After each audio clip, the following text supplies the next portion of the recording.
혹시 이런 생각 해보신 적 있으십니까? 분명히 잘해줬는데 내가 먼저 연락하고 내가 먼저 챙기고 내가 먼저 맞춰줬는데 돌아온 것은 고맙다는 말 한마디가 아니라 당연하다는 눈빛이었던 그 순간 말로는 괜찮아라고 웃으며 넘겼지만 혼자 집으로 돌아오는 길에 발걸음이 왜 그렇게 무거웠는지 혹시 기억하십니까? 우리는 살면서 수많은 사람을 만납니다. 오래 알고 지낸 사람, 함께 밥을 먹고 웃었던 사람, 한때 믿었던 사람, 한때 진심으로 사랑했던 사람. 그런데 이상하게도 아는 사람이 많아질수록 마음이 가벼워지는 것이 아니라 오히려 더 무거워지는 것은 왜일까요? 관계가 쌓일수록 기쁨보다 피로가 먼저 찾아오는 것은 왜일까요? 오늘은 바로 그 이야기를 하겠습니다. 부처님의 가르침을 통해 인간관계를 어떻게 바라보고 어떻게 내려놓아야 하는지 오늘 이 자리에서 조용히 함께 생각해 보겠습니다. 오늘 이 이야기가 오랫동안 혼자 삭혀온 당신의 마음을 조금이나마 편하게 만들어 드릴 것입니다. 시작하기 전에 구독, 좋아요 부탁드립니다. 영상을 제작하는데 큰 힘이 됩니다. 때는 11월의 어느 화요일 저녁이었습니다. 창밖에는 차가운 비가 소리도 없이 내리고 있었고 아파트 거실의 텔레비전은 꺼져 있었으며 천장 조명도 절반만 켜진 채 방 안은 반쯤 어두웠습니다. 그 공간에 한 사람이 소파에 홀로 앉아 스마트폰 화면을 바라보다가 내려놓고 다시 들었다가 또 내려놓기를 반복하고 있었습니다. 오늘 낮에 들었던 말이 자꾸만 머릿속을 맴돌았습니다. 모임 자리에서 오래 알고 지낸 사람이 아무렇지도 않게 던진 한마디였습니다. 아니, 그 정도는 당연히 해줄 수 있는 거 아니야? 주변 사람들은 웃었고 그 말을 한 사람도 웃었습니다. 그래서 자신도 따라 웃으며 그럼 그래야지 라며 아무렇지 않은 척 넘겼습니다. 그런데 지금 조용한 거실에 혼자 앉아 있으니 그 말이 가시처럼 마음 깊은 곳에 박혀 빠지지 않았습니다. 사실 그 일을 해주는 것 자체는 어렵지 않았습니다. 문제는 그 말투였습니다. 당연히라는 그 단어 하나가 계속 걸렸습니다. 나는 언제부터 그 사람에게 이렇게 당연한 사람이 되어버린 걸까? 언제부터 내 마음은 묻지도 않아도 되는 것이 되어버린 걸까? 창밖에 빗줄기가 유리창을 타고 조용히 흘러내렸고 그 물줄기를 멍하니 바라보다가 눈가가 조금 붉어졌습니다. 울고 싶은 것인지 화가 나는 것인지 그냥 지쳐버린 것인지 본인도 정확히는 알 수 없었습니다. 다만 한 가지만은 분명했습니다. 오늘은 유독 마음이 무겁다는 것. 그리고 그 무게가 오늘 하루만의 것이 아니라는 것. 혹시 지금 떠오르는 사람이 있으십니까? 우리는 보통 인간관계가 힘들어지면 이렇게 생각합니다. 저 사람이 문제야. 저 사람이 너무 이기적이야. 저 사람만 바뀌면 다 괜찮을 텐데. 물론 그 말이 완전히 틀린 것은 아닙니다. 세상에는 정말로 상대를 배려하지 않는 사람이 있고 자기밖에 모르는 사람도 분명히 존재합니다. 하지만 부처님은 아주 오래전에 이런 말씀을 하셨습니다. 괴로움의 뿌리는 상대방이 아니라 내 마음 안에 있다고. 우리가 상처받는 진짜 이유는 상대가 나쁘기 때문만이 아니라 내가 기대했기 때문이고 내가 인정받고 싶었기 때문이며 내가 그 관계를 놓고 싶지 않았기 때문입니다. 기대가 있는 곳에 실망이 생기고 집착이 있는 곳에 반드시 상처가 따라옵니다. 이것이 인간관계 괴로움의 진짜 본질입니다. 오늘 이 이야기를 통해 우리는 그 본질을 천천히 함께 들여다볼 것입니다. 첫 번째 이야기는 59세 강미숙 씨 이야기입니다. 강미숙 씨는 32년을 초등학교 교사로 살았습니다.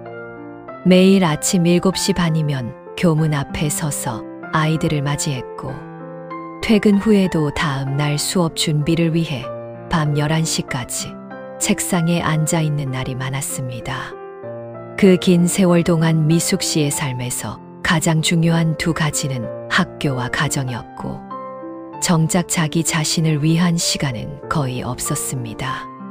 그래도 불만은 없었습니다. 그게 삶이라고 생각했으니까요. 그런 미숙 씨에게 박정순이라는 친구가 있었습니다. 중학교 1학년 때 같은 반에서 짝꿍이 된 이후로 40년이 넘도록 이어져 온 사이였습니다. 졸업 후 각자 다른 길을 걸었지만 명절이면 서로 음식을 나눠 먹었고, 힘든 일이 생기면 제일 먼저 전화를 거는 사이였습니다. 정순 씨 남편이 사업에 실패해 온 가족이 흔들렸을 때도, 정순 씨가 위암 수술을 받고 병원에 입원했을 때도 미숙 씨는 가장 먼저 달려가 손을 잡아줬습니다. 그게 당연하다고 생각했습니다. 친구니까, 40년 지기니까. 그런데 2년 전 미숙 씨가 퇴직을 하고 나서 상황이 조금씩 달라지기 시작했습니다. 학교라는 울타리가 사라지자 미숙 씨는 처음으로 자신이 아무것도 아닌 사람이 된 것 같은 느낌을 받았습니다.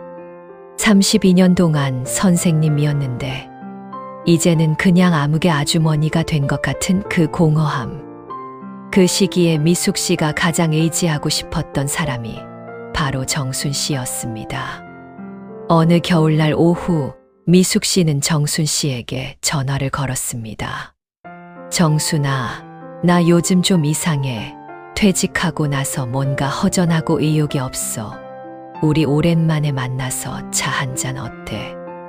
나 요즘 바빴어. 다음 달에 보자. 다음 달이 됐습니다. 미숙 씨가 다시 연락했습니다. 정순아, 그때 말한 거 이번 주 어때? 정순 씨의 대답은 이번에도 짧았습니다. 미안, 이번엔 집안일이 있어서. 그렇게 3번이 지났습니다. 미숙 씨는 4번째 연락을 참아 하지 못했습니다. 대신 카카오톡 대화창을 열어서 정순 씨와 나눈 대화를 위로 천천히 스크롤했습니다. 최근 6개월치 대화 중에서 먼저 연락한 것은 거의 대부분 자신이었습니다. 정순 씨가 먼저 연락한 것은 손가락으로 꼽을 수 있을 정도였는데, 그마저도 부탁이 있을 때였습니다. 미숙아, 혹시 내 친척 중에 안과 잘 아는 사람 있니? 미숙아, 그 동네 주차 어디 하면 될까? 미숙 씨는 스마트폰을 내려놓고 창밖을 바라봤습니다. 바깥에는 하얀 눈이 소리 없이 내리고 있었고, 마당 한가운데 심어진 작은 감나무 위에 눈이 조용히 쌓여갔습니다. 미숙 씨의 눈에 눈물이 맺혔습니다. 슬픈 것인지 억울한 것인지 모를 눈물이었습니다. 40년이라는 세월이, 그 긴 시간이 어쩌면 내 쪽에서만 소중했던 것은 아닐까 하는 생각이 처음으로 마음속에 스쳤습니다.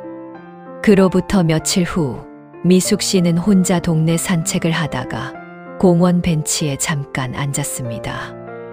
옆 벤치에 70대쯤 되어 보이는 할머니 한 분이 비둘기에게 빵 부스러기를 나눠주고 있었습니다. 비둘기들이 몰려들어 열심히 쪼아 먹다가 빵이 다 떨어지자 언제 왔냐는 듯 일제히 날아가 버렸습니다. 할머니는 그 모습을 보며 빙그레 웃었습니다. 서운한 기색이 전혀 없었습니다. 미숙 씨는 그 장면을 멍하니 바라봤습니다. 그리고 문득 이런 생각이 들었습니다. 저 할머니는 왜 서운하지 않을까? 나는 왜 서운한 걸까? 비둘기가 떠난 것이 문제가 아니었습니다. 비둘기가 반드시 돌아와야 한다고 기대했다면 그 기대 자체가 괴로움의 씨앗이 되었을 것입니다. 미숙 씨는 그 자리에서 한참을 앉아 있었습니다. 그리고 조용히 생각했습니다.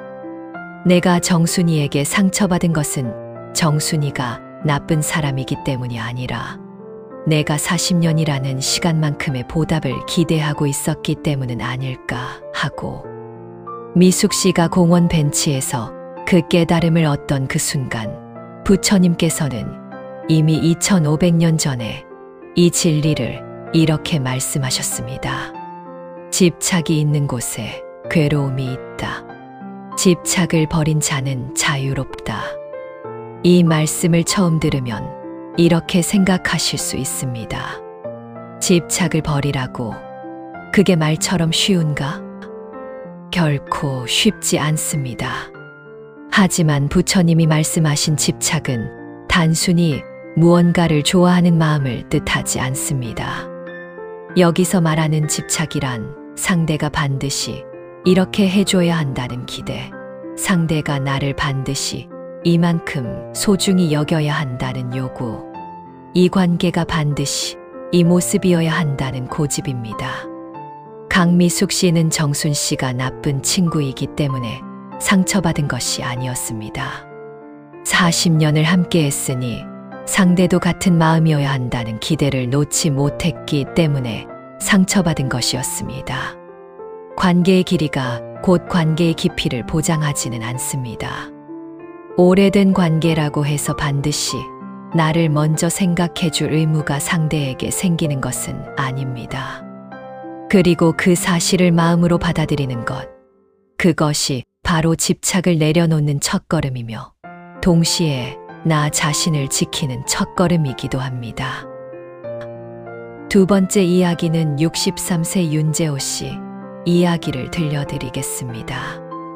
윤재호 씨는 30년 동안 영업을 했습니다. 영업이란 결국 사람을 만나는 일이었고, 재호 씨는 그 일을 진심으로 좋아했습니다. 거래처 사장님 생일이면 직접 케이크를 들고 찾아갔고, 후배 직원이 힘들다 하면 퇴근 후에 막걸리 한 잔을 사며 이야기를 들어줬습니다. 명함첩에는 500명이 넘는 사람들의 연락처가 빼곡했고, 재호 씨는 그것을 자랑스럽게 생각했습니다. 나는 사람 복이 있는 사람이라고 그렇게 굳게 믿었습니다. 그런데 명예퇴직을 하고 나서 딱 한 달 만에 그 믿음이 흔들리기 시작했습니다. 회사 메일함이 비워지고 업무용 휴대폰이 반납되고 자신의 자리였던 책상에 다른 사람이 앉는 것을 보던 날, 재호 씨는 처음으로 그런 생각이 들었습니다. 나는 지금 어디에 있는 걸까? 퇴직 후 첫 달에 재호 씨는 옛 동료들에게 연락을 했습니다. 우리 오랜만에 밥 한 번 먹자. 처음에는 몇몇이 응했습니다. 삼겹살집에 모여 옛날 이야기를 하며 웃었고 헤어지면서 다음에 또 보자고 했습니다. 재호 씨는 그 말을 진심으로 받아들였습니다. 2달 후에 다시 연락을 했습니다. 이번에는 반쪽이 바빠서 못 온다고 했습니다. 3달 후에는 더 줄었습니다. 4달 후에는 답장 자체가 늦어지기 시작했습니다. 어느 금요일 저녁, 재호 씨는 혼자 해운대 해변 근처 포장마차에 앉아 소주를 마셨습니다. 파도 소리가 들렸고 젊은 사람들이 웃으며 지나갔습니다. 재호 씨는 주머니에서 휴대폰을 꺼내 연락처를 열었습니다. 500명. 그 숫자를 바라보다가 한 명 한 명 이름을 훑었습니다. 지금 이 순간 전화해서 나 좀 외롭다, 나와줄 수 있어 라고 말할 수 있는 사람이 과연 몇 명이나 될까? 손가락으로 꼽아보니 2~3명이 될까 말까 했습니다. 그리고 그 2~3명에게도 선뜻 전화가 되지 않았습니다. 짐이 될 것 같아서 재호 씨는 소주잔을 내려놓고 파도를 바라봤습니다. 파도는 밀려왔다가 물러갔습니다. 밀려왔다가 또 물러갔습니다. 그 반복을 멍하니 바라보다가 재호 씨는 이런 생각을 했습니다. 나는 30년 동안 사람들에게 뭔가를 기대하며 베풀었던 것이 아닐까. 돌아올 것이라는 기대 없이 그냥 좋아서 한 것이라고 믿었는데 사실은 그 기대가 마음 한쪽에 분명히 있었던 것은 아닐까. 그 생각이 드는 순간 가슴 한쪽이 서늘해졌습니다. 혹시 이런 순간 경험해 보신 적 있으십니까? 믿었던 사람이 아니라 믿음 자체가 흔들리던 그 순간을. 재호 씨는 퇴직하고 6개월쯤 지났을 무렵 지인의 권유로 경남 합천에 있는 작은 사찰을 찾아갔습니다. 해인사에서 차로 20분쯤 떨어진 산길을 올라가면 이름도 잘 알려지지 않은 아담한 절이었습니다. 가을이었고 은행나무 잎이 노랗게 물들어 경내 곳곳에 쌓여 있었습니다. 바람이 불 때마다 잎들이 조용히 흩날렸고 그 고요함이 오히려 재호 씨의 가슴을 먹먹하게 만들었습니다. 그 절의 주지 스님은 번명히 회원이었습니다. 나이는 60 중반쯤으로 보였고 키가 작고 눈이 작았지만 그 눈으로 사람을 바라볼 때는 무언가 깊은 곳을 들여다보는 것 같은 느낌이 들었습니다. 재호 씨는 스님과 마주 앉아 보이차를 마셨습니다. 쓰고 깊은 맛이 났습니다. 재호 씨가 먼저 말을 꺼냈습니다. 스님, 저는 평생 사람을 좋아하며 살았는데 퇴직하고 나니까 그 사람들이 다 사라진 것 같습니다. 제가 뭘 잘못한 걸까요? 스님은 바로 대답하지 않았습니다. 차를 한 모금 마시고 창밖의 은행나무를 잠깐 바라보다가 이렇게 물었습니다. 거사님, 그 사람들을 좋아하셨습니까? 아니면 그 사람들이 나를 좋아해 주기를 바라셨습니까? 재호 씨는 대답을 하지 못했습니다. 당연히 그 사람들을 좋아했다고 말하려 했는데 막상 입을 열려고 하니 그게 전부가 아닌 것 같은 느낌이 들었습니다. 스님은 그 침묵을 조용히 기다려줬습니다. 한참 후에 재호 씨가 천천히 말했습니다. 둘 다였던 것 같습니다. 스님이 고개를 끄덕였습니다. 그렇습니다. 그게 인간입니다. 주면서 동시에 받고 싶은 것, 그게 인간의 마음입니다. 잘못이 아닙니다. 그러면서 스님은 잠깐 멈췄다가 이렇게 덧붙였습니다. 하지만 받고 싶은 마음이 주는 마음보다 커지는 순간 관계는 고통이 됩니다. 재호 씨는 그 말을 듣는 순간 눈이 뜨거워졌습니다. 억울함이 아니었습니다. 이상하게도 오랫동안 풀리지 않던 무언가가 조금 느슨해지는 것 같은 느낌이었습니다. 절을 나서며 재호 씨는 산길을 천천히 걸어 내려왔습니다. 바람이 불어 노란 은행잎 몇 장이 어깨 위로 떨어졌습니다. 재호 씨는 그 잎을 손으로 받아 잠깐 바라봤습니다. 그리고 손을 펼쳐 바람에 날려보냈습니다.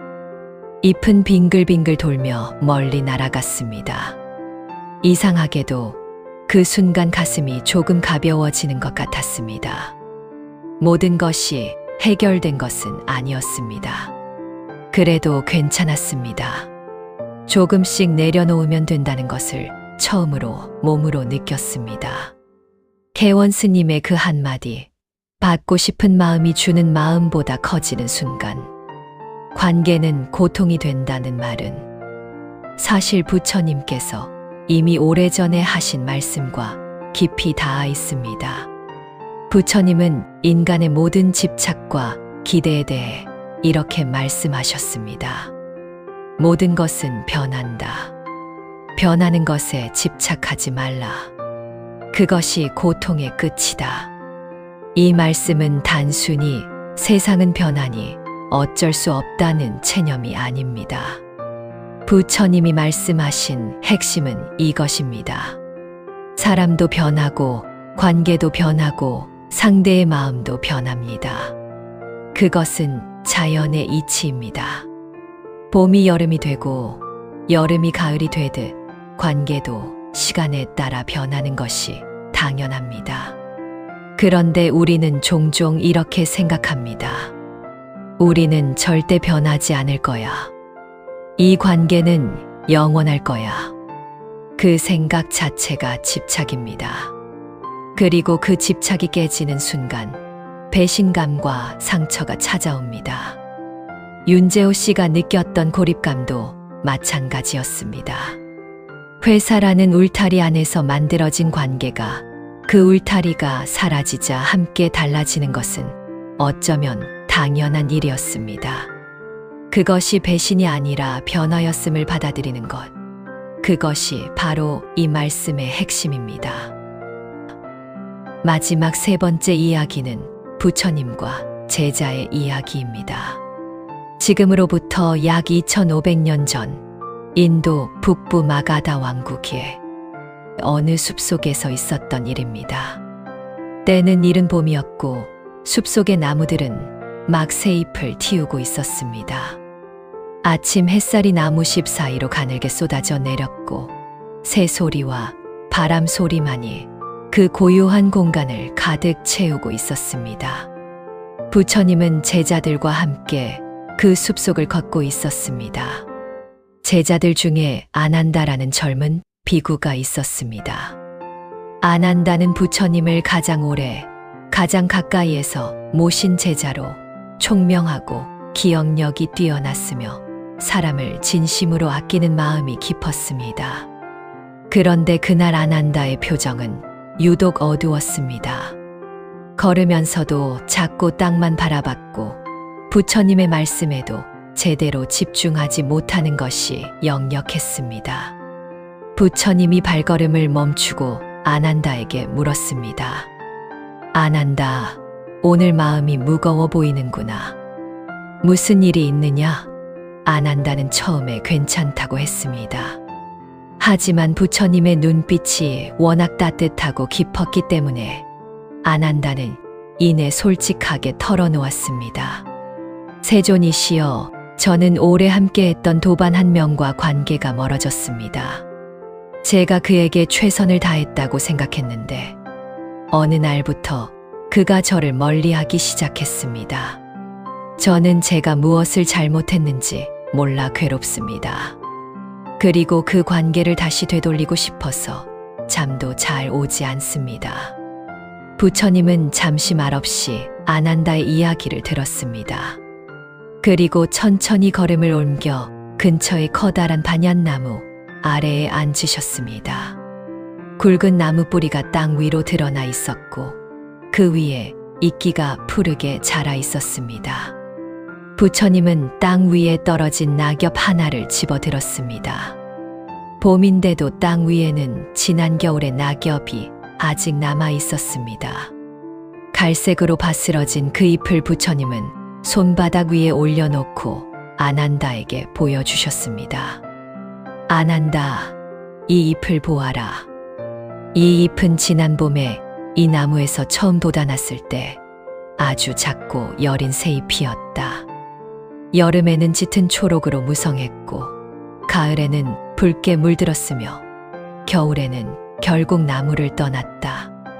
그리고 지금 내 손바닥 위에 있다.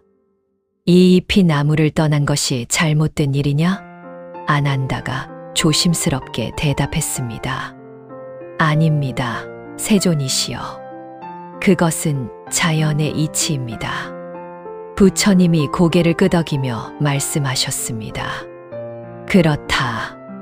그것이 자연의 이치다. 사람도 마찬가지다. 모든 관계에는 만남이 있고 함께하는 시간이 있으며 그리고 멀어짐이 있다. 그것은 잘못이 아니다.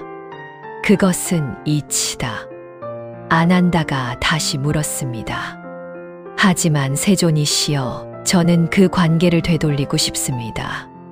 다시 가까워질 수 있다면 무엇이든 하고 싶습니다.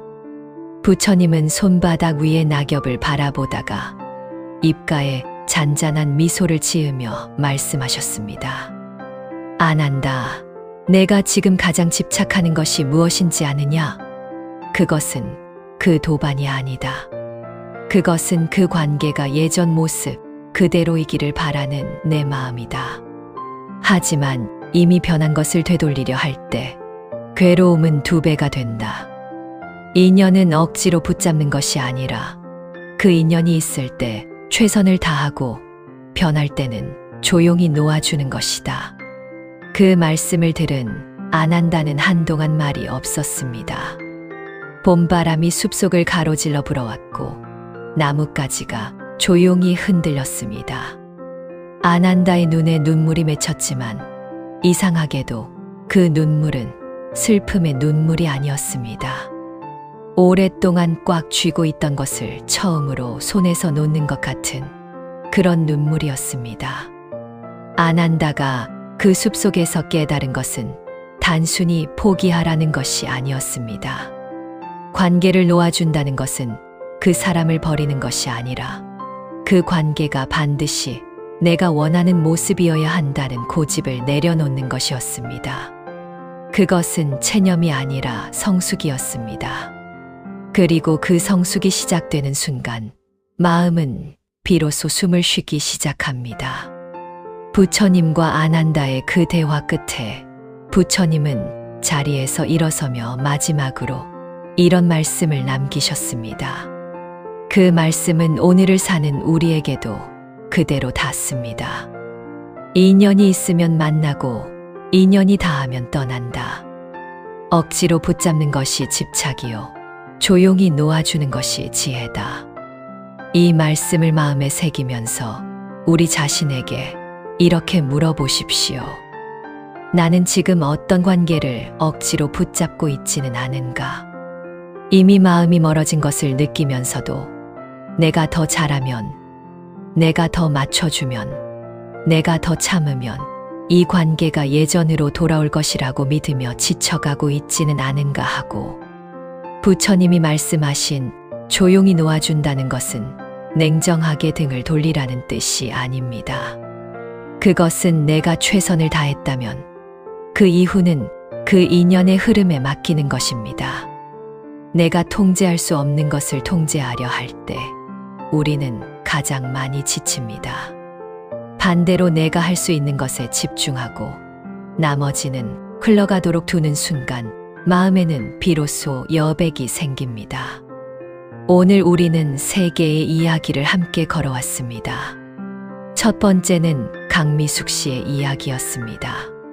40년 지기 친구에게 받은 상처를 통해 관계의 길이가 관계의 깊이를 보장하지 않는다는 것, 그리고 기대가 클수록 실망도 크다는 것을 배웠습니다. 두 번째는 윤재호 씨의 이야기였습니다. 500명의 연락처를 가졌지만 정작 외로운 순간에 전화 한 통 걸지 못했던 그 고립감을 통해 사람의 숫자가 아니라 관계의 본질을 들여다보는 것이 중요하다는 것을 배웠습니다. 세 번째는 부처님과 안 한다의 이야기였습니다.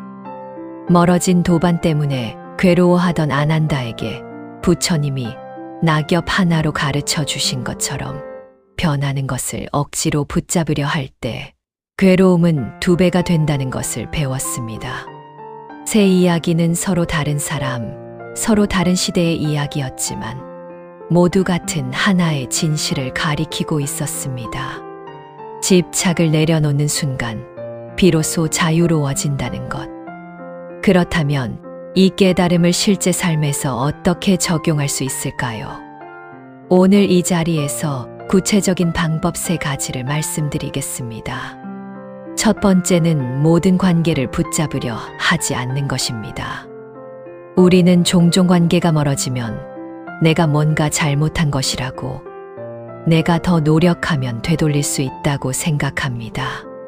하지만 세상의 모든 관계를 유지하는 것은 불가능하며 그것을 억지로 시도하는 것은 에너지를 소진시킬 뿐입니다. 지금 자연스럽게 멀어지고 있는 관계가 있다면 그것이 반드시 실패가 아닐 수 있습니다. 그 관계가 그 시간만큼의 역할을 다한 것일 수 있습니다. 억지로 붙잡는 대신 그 빈자리를 조용히 인정해 보십시오. 두 번째는 상대에 대한 기대를 구체적으로 줄이는 것입니다. 그 사람이라면 당연히 이렇게 해줘야 해 라는 생각이 드는 순간 잠깐 멈추고 이렇게 물어보십시오. 이것이 나의 기대인가? 아니면 상대가 실제로 약속한 것인가? 대부분의 경우 우리가 상처받는 것은 상대가 약속을 어겨서가 아니라 내가 혼자 기대를 만들고 혼자 실망하기 때문입니다. 기대를 줄인다는 것은 상대를 포기하는 것이 아니라 있는 그대로의 상대를 바라보는 것입니다. 세 번째는 나를 반복적으로 불편하게 만드는 관계에는 조용히 거리를 두는 것입니다. 여기서 중요한 것은 조용히라는 단어입니다. 화를 내거나 선언할 필요 없이 그냥 그 관계에 쏟는 에너지를 조금씩 줄이는 것입니다. 연락을 조금 덜 하고 모임에 조금 덜 나가고 그 사람의 말 한마디에 밤새 마음을 소진하는 것을 조금씩 멈추는 것입니다. 그것은 나쁜 사람이 되는 것이 아닙니다. 그것은 나 자신을 지키는 것입니다. 지금까지 이 이야기를 듣고 계신 분들 중에 마음속에 떠오르는 사람이 한 명쯤은 있으셨을 것입니다. 오래 알고 지냈지만 이제는 멀어진 사람, 진심을 다했지만 돌아온 것이 실망이었던 그 관계, 끊고 싶지만 차마 끊지 못하고 마음 한쪽에 짐처럼 얹어두고 살아온 그 사람. 지금까지 얼마나 힘드셨습니까? 겉으로는 아무렇지 않은 척했지만 혼자 있는 밤에 얼마나 많이 그 관계를 곱씹으셨습니까? 왜 저 사람은 나한테 이럴까? 내가 뭘 잘못한 걸까? 내가 더 잘했더라면 달랐을까? 그 생각들이 얼마나 오랫동안 당신의 마음을 무겁게 짓눌러 왔습니까? 오늘 이 자리에서 한 가지만 말씀드리고 싶습니다. 그 모든 시간은 헛된 것이 아니었습니다. 당신이 그 관계에서 느꼈던 서운함도, 억울함도, 참아왔던 마음도 그 모든 것이 당신이 진심이었다는 증거입니다. 진심이었기 때문에 상처받은 것입니다. 그러니 그 상처를 부끄러워하지 마십시오. 다만 이제는 조금 내려놓아도 괜찮습니다. 그 관계를 버리는 것이 아니라 그 관계에 걸어두었던 기대와 집착을 딱 그것만 조용히 내려놓아도 괜찮습니다. 그것이 당신을 지키는 일이며 동시에 더 중요한 관계를 위한 자리를 마련하는 일이기도 합니다. 오늘 부처님의 가르침을 통해 우리가 함께 들여다본 것은 결국 하나였습니다. 인간관계를 정리한다는 것은 사람을 버리는 것이 아니라 내 마음속의 집착과 기대를 내려놓는 것이라는 것. 그리고 모든 관계에서 가장 먼저 지켜야 할 사람은 다름 아닌 나 자신이라는 것. 관계는 억지로 붙잡는다고 유지되지 않습니다. 봄이 되면 꽃이 피고 가을이 되면 잎이 지는 것처럼 모든 인연에는 그 계절이 있습니다. 그 계절의 흐름을 거스르지 않고 만날 때는 진심으로 만나고 떠날 때는 조용히 놓아줄 수 있을 때 우리는 비로소 관계에서 자유로워질 수 있습니다. 오늘 이 이야기가 당신의 마음속 어딘가에 오랫동안 쌓여있던 무게를 조금이나마 덜어드렸기를 바랍니다. 쉽지 않은 삶을 살아오시면서 사람 때문에 많이 웃으셨고 또 사람 때문에 많이 우셨을 것입니다. 그 모든 것이 당신이 살아온 증거이고 당신이 진심으로 살아온 흔적입니다. 이제 조금은 가볍게 걸어가십시오. 모든 관계를 다 안고 가지 않아도 됩니다. 나를 진심으로 아끼는 사람, 함께 있을 때 편안한 사람, 그 사람들과의 관계에 더 많은 마음을 쓰십시오. 그것으로 충분합니다. 지금까지 부처님 명언이었습니다. 다음 영상으로 찾아오겠습니다. 성불하십시오.